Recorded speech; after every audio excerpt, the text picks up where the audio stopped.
Stiamo portando in questo momento 16 imprese sarde dell'agroalimentare in Asia. Le stiamo portando grazie al lavoro fatto negli ultimi anni, che è stato essenzialmente un lavoro non commerciale ma culturale. Noi stiamo lavorando in Asia da diverso tempo, portando i nostri autori, portando la nostra storia, l'immagine della Sardegna, la nostra cultura e la nostra tradizione. La cultura apre diverse porte, ma chiaramente richiede una preparazione, un investimento molto intenso e molto proficuo, perché non è un qualche cosa che porti risultati nel giro di pochi giorni o poco tempo, ma evidentemente la distanza che c'è dalla Sardegna e la distanza anche in termini di comunicazione che esiste dalla Sardegna ai mercati esteri richiede uno sforzo molto particolare, molto professionale. Quali sono state le criticità di questo percorso? Io sto parlando di questo percorso, diciamo, dalla Sardegna verso l'estero. Quali sono state le criticità? Le criticità sono state effettivamente di tipo culturale, perché le imprese sarde non sono abituate a confrontarsi con altri mercati e con altre realtà del mondo, e per cui mancano di tutta una serie di fondamentali che sono poi banali, se vogliamo, ma che sono quelli che ci impediscono di andare all'estero. Ad esempio l'etichettatura fatta in un certo modo, la comunicazione fatta in lingua, la presentazione dei prodotti che sfugga un po' agli stereotipi, diciamo, tipici dei prodotti nostri, tutti buonissimi, tutti eccezionali, tutte eccellenze, ma che di fatto poi non spiegano quello che stiamo portando all'esterno. Quindi c'è un passaggio culturale da fare per aprirsi, e questo passaggio culturale evidentemente è un passaggio di apertura verso i mercati esteri, di comprensione dei mercati esteri.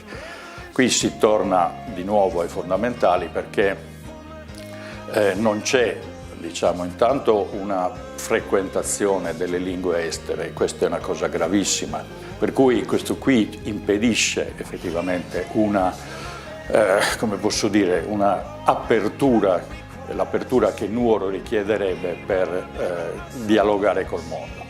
In un senso, quindi portando Nuoro all'estero, abbiamo bisogno di portare Nuoro all'estero i nostri scrittori, il nostro substrato culturale, abbiamo bisogno che l'estero, e quindi opportuni circoli, opportuni segmenti del mercato, non quindi turisti in senso generale, ma un certo tipo di turisti, arrivi a Nuoro e porti economia a Nuoro, perché anche la conoscenza delle lingue è cultura, è apertura mentale. Ho parlato dell'andare all'esterno. Andare all'esterno significa non solamente poi commercializzare i prodotti, ma vuol dire dialogare con le università, dialogare con i giornali culturali, con i circoli che in tutto il mondo agitano il discorso culturale e che portano evidentemente dei flussi di gente e dei flussi conseguenzialmente economici. Faccio l'esempio di Grazia Deledda. Grazia Deledda, le traduzioni di Grazia Deledda, l'ho detto più volte, sono in inglese criminali, sono delle traduzioni molto di basso livello.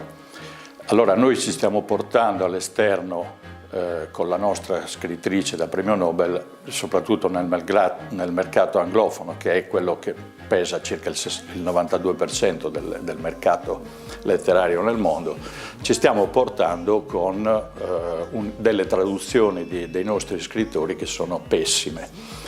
Il che potrebbe essere una grande opportunità, quello di rifarle e di ripresentarle, quindi di mostrare le differenze fra il prima e il dopo, e quindi potrebbe essere l'occasione di tutta una serie di eventi che portino qua degli studiosi e delle persone di cultura, e quindi un certo tipo di turismo che porta non solamente soldi, porta solamente solo economia, ma porta movimento, confronto, dibattito. Faccio ancora l'esempio di Sebastiano Satta. Nelle università inglesi hanno studiato Sebastiano Satta, hanno fatto anche delle traduzioni in inglese delle poesie di Sebastiano Satta, che sono state anche, mi pare che ne ha parlato la Nuova Sardegna poco tempo fa, sono state giudicate le poesie di Sebastiano Sata fortissime intendo proprio potenti e intense, tanto da paragonarlo addirittura uno scrittore l'ha paragonato a Neruda.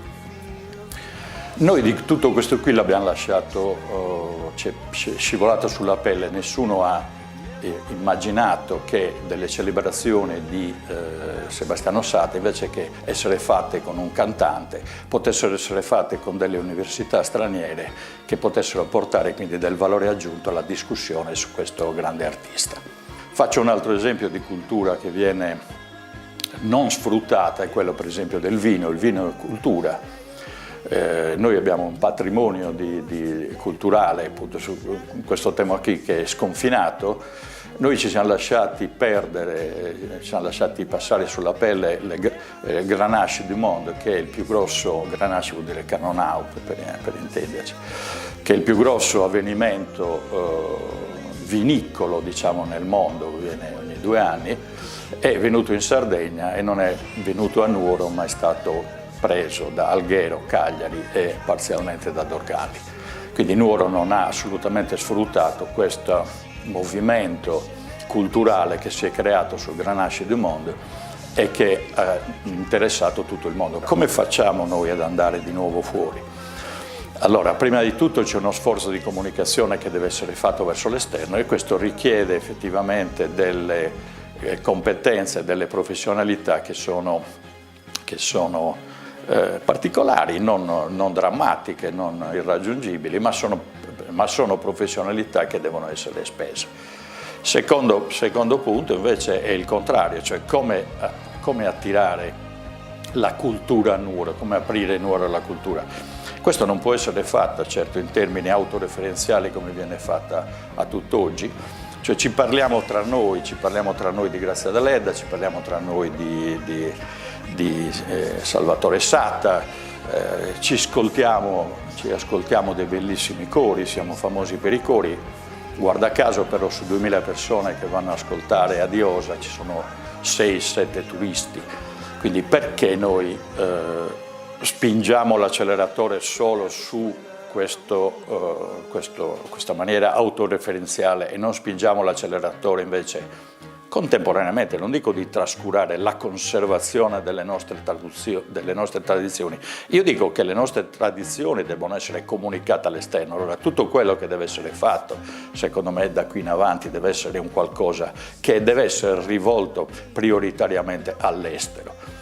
Ecco perché dico che forse era il caso di celebrare Sebastiano Sata in un altro modo, forse era il caso di celebrare il Grenache du Monde, forse è il caso di andare all'università della University of California, alla Davis, a parlare di Grazia Deledda, dove c'è Marguerite Ayer Caput, che è una per me la migliore studiosa di Grazia Deledda che ci sia oggi al mondo, piuttosto che invece che andare in Libano a fare che cosa, non sono riuscito a capirlo dalle interviste e da quello che è riportato dalla stampa. Io credo che noi dobbiamo andare dove effettivamente la Sardegna venga valorizzata e dove ci possa essere un ritorno, cioè dall'Università di California possono venire in Sardegna a parlare di Grazia Deledda con giudizio, con ragione e con esperienza.